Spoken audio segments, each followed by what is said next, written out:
When I told my friends and family that I was planning to study in Argentina and China, I was met with many confused looks. They are two countries that are on opposite sides of the world. Most people would point out differences between them rather than similarities. For me though, a similarity was my reason for going. Having been born in Europe, I had always dreamed of visiting South America and Asia, but never had the opportunity to do so. Once I stepped foot in the United States for college and was immediately infected with the travel bug, the possibility of going to these continents became real. My main fear, though, was what my experience would be like as a dark-skinned black woman. I had not come across many black women who had travelled to Argentina and China, and so the internet was my best friend when doing research. However, the internet always highlights the most scary and unlikely stories.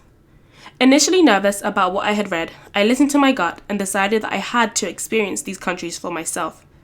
I realized that people do not go abroad if they don't see people like them go abroad.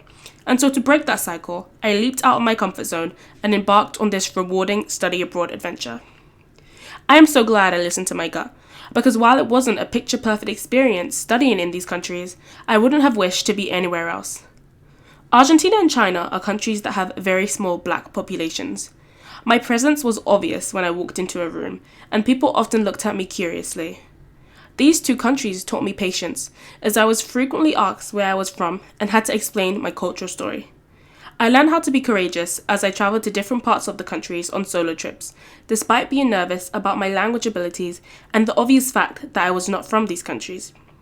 I learned to be proud of my identity as a black British woman, and now know that my identity should never stop me from exploring what the world has to offer.